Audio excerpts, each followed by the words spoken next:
You're watching RTV News with me, Jane Motoni. The Prime Minister, Dr. Edouard Ngirente, is calling on African countries to increase investment in agricultural infrastructure to ensure food security. The Water and Sanitation Corporation has assured the members of the Parliament in the Public Account Committee that Rwanda's objective of achieving 100% rate of good water distribution to the entire population by 2024 will be achieved.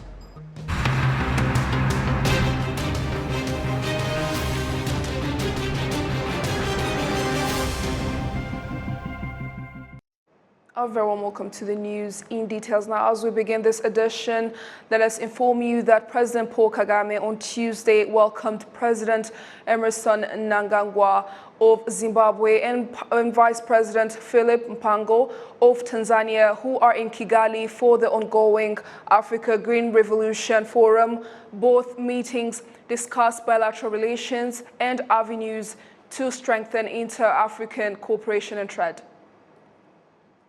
Moving on, the Prime Minister, Dr. Edouard Ngirente, is calling on African countries to increase investment in agricultural infrastructure to ensure food security. Now, reducing post-harvest losses was also mentioned among the strategies that should be enforced to ensure food security. Hete Olive has this report. Solving the problem of food scarcity on the African continent and finding solutions on how to expand the market are among topics of discussions at the Africa Green Revolution Forum currently happening in Kigali. The Prime Minister, Dr. Edouard Ngirente, officially launched this forum. In his remarks, he noted that addressing food scarcity in Africa should start with reducing post-harvest losses. Increasing investment in strategic areas of agricultural value chain, such as reduction of post-harvest losses, which are estimated between 30% and 40% of the total production in developing countries, use of fertilizers and improved seeds, adoption of smart agriculture, as well as de-risking the sector will build resilient and sustainable food security. For this to be achieved, there is a need to build a strong partnership between the public and the private sector for diversified investment that broadly impacts agricultural production.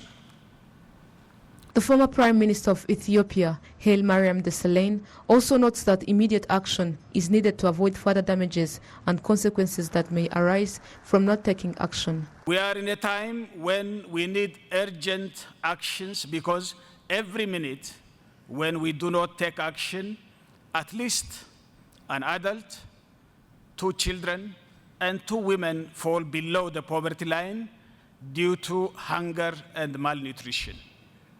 We can't afford to wait. We need bold actions because the challenge we are facing requires stronger and innovative leadership that improves coordination, strengthens our institutions, and deliver results in an integrated manner at scale.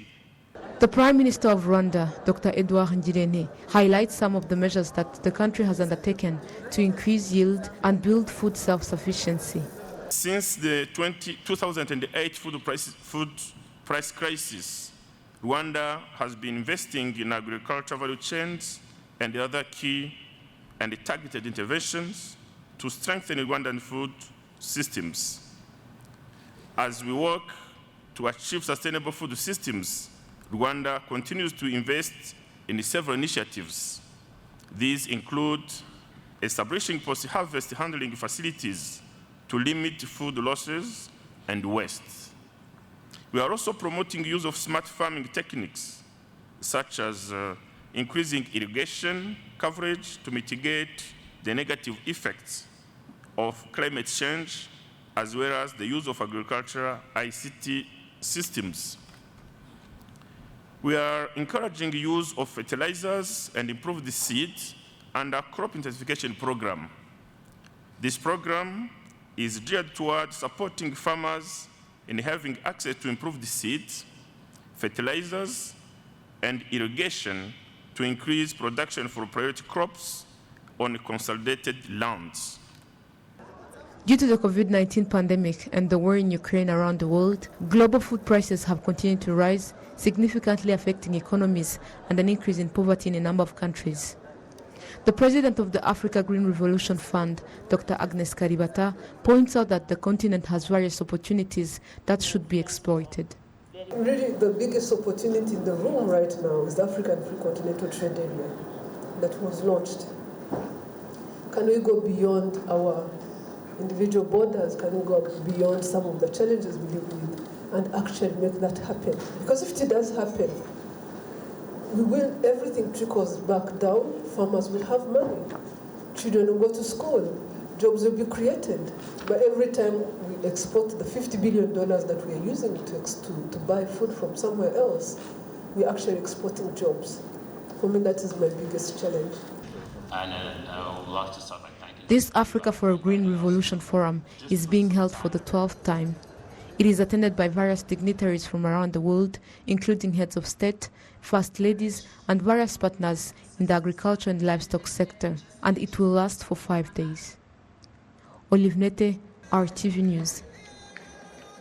Thank you, Ole, for that report. Now, various leaders participating at the ongoing AGRF summit here in Kigali have noted that getting access to research findings in the continent's agricultural sector, financial support for investments, and creating policies that promote agriculture are some of the important ways in which productivity can be increased, which is crucial because more than 70% of Africans are engaged in activities related to agriculture. Take a look.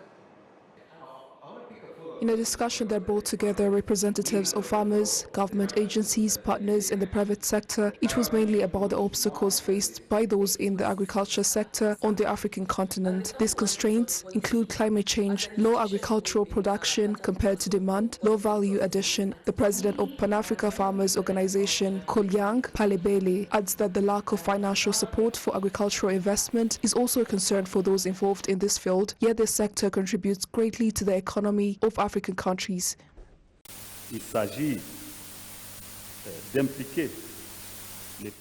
There is a need for farmers in general to be taken into account in making decisions regarding programs aimed at improving the level of agriculture. I think that a fund should also be created to support agricultural activities because it would help those who want to invest in it, for example, in getting seeds, fertilizers, and agricultural equipment.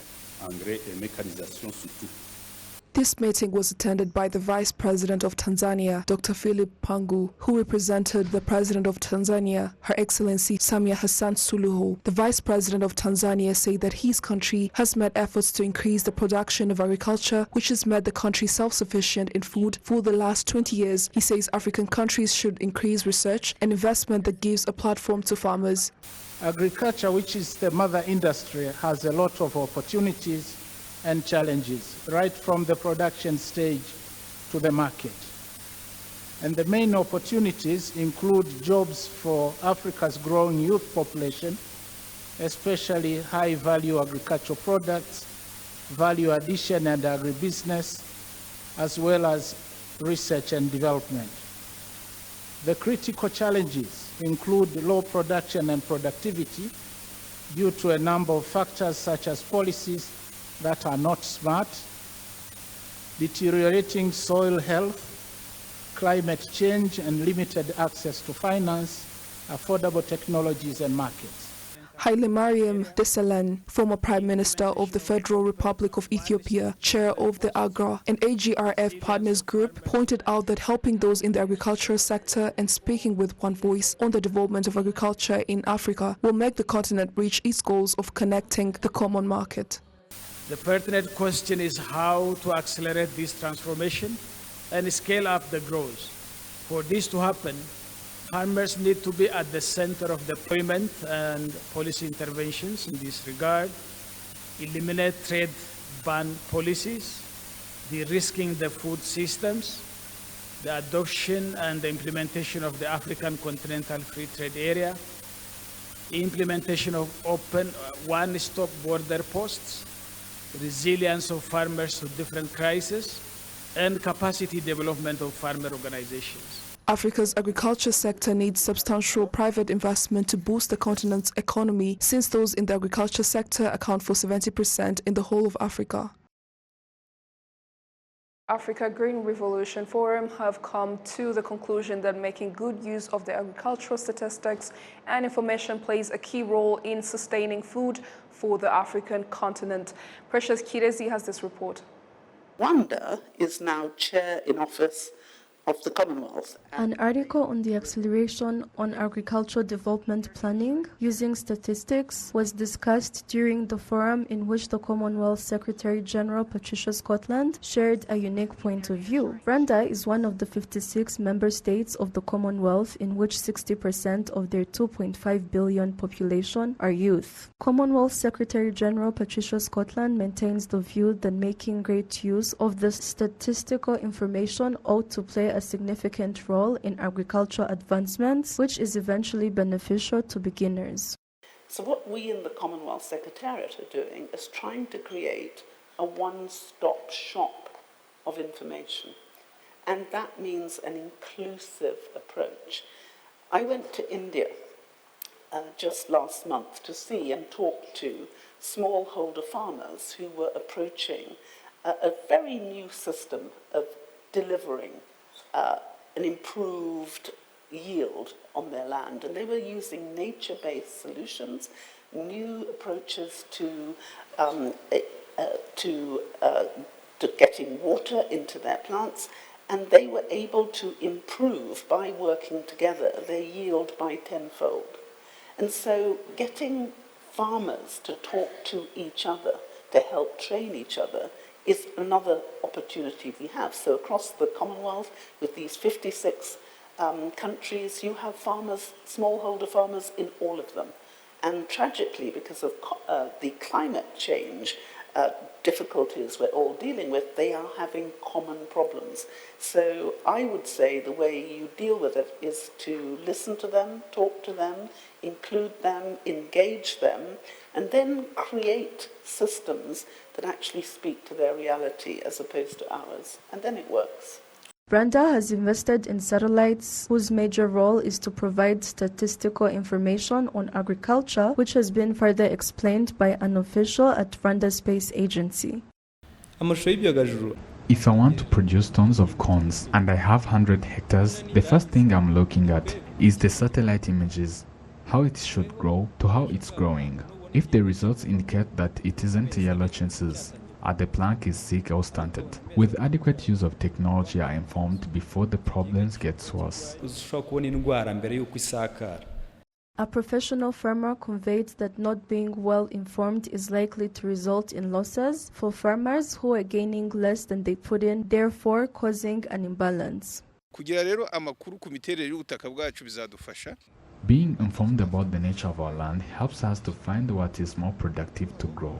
It also helps us to determine what efforts we are putting in accordance with the land's quality. The mistakes makes us to invest more capital to right those wrongs, which ultimately raises our price when hit regional and international markets. Rwanda's Minister of ICT and Innovation, Paula Ingabire, emphasizes that having adequate information on the agricultural sector is beneficial to all parties involved, which entails financial institutions, investors, and farmers. Through the Ministry of Agriculture, or a bank, the Bank of Kigali, when we started a system that allowed for the different farmers to have access to the ecosystem, and by ecosystem you're looking for people that will provide you with inputs, whether it's seedlings, fertilizers, whatever it is. One of their biggest challenges was around access to financing. But this financing that they're looking for as farmers, they want to source that financing either to buy an input and increase their productivity and then make money and in the end pay off, the loan that they've acquired from a financial institution. So the idea here was to say, why don't we create a platform that connects everyone within the agricultural ecosystem, those that provide the inputs, the farmers and the bank. And so if I'm a farmer and I need money to buy fertilizers, automatically within the system, I am connected to the people that provide the fertilizers. So I'm not just having access to money, but you're able to trace that the money that I've been provided with is actually going to the things that are going to support me to really increase my productivity and also improve my income levels. Today marks the beginning of the Africa Green Revolution Forum, and this year's theme is Grow, Nourish, Reward, Bold Actions for Resilient Food Systems. Precious Chilezi, RTV News. The Water and Sanitation Corporation has assured the members of the Parliament in the Public Account Committee that Rwanda's objective of achieving 100% rate of good water distribution to the entire population by 2024 will be achieved and that problems at the institution are being addressed. Prince Manzi has this report. A consistent water supply in some parts of the country has continued to be an issue. The water issue we are having is that you find like today water is not available and tomorrow water is available, and it happens in specific parts and not others. Water is enough, but the pipelines are damaged. We take the flowing dirty water because of the lack of water, and when it happens for them to give us water, it is late at night and it is fetched by few people. The Auditor General report demonstrated in the 18 new water sanitation factories, only 8 perform on a 75% rate and the remaining 10 perform between 38% and 72% rate. When the parliamentarians in the Public Accounts Committee were hearing the explanations of the Water and Sanitation Corporation on the 2020-2021 Auditor General's report, they asked the reasons the factories as well as the water pipelines do not provide enough water to the citizens. There is an issue of water pipelines that were being built across the Kigali city. I don't know if they were built before the deadline you placed, because this is one of the reasons we still have issues of lack of water. Another issue is about the poorly performance of some factories. The acting chief executive officer of the Water and Sanitation Corporation, Giselle Muhumuza, assured that all the issues presented by the deputies are being solved by repairing the damaged pipelines, improving and decreasing water sanitation factories, and properly managing budget given by the government, and this will lead in the achievement of the 2024 Rwanda's objective of providing good water to all citizens. There is another project of Nzovenhora, which is now on a 75% rate, and it will supply 86,000 cubic meters of water from Nzove to other parts of Remera, Bumbogo, Masizi. Apart from these factories, we are also improving the pipelines, and also another project of Karenje is being tested. In short, we still have a journey as there are still 29 old factories that need to be improved.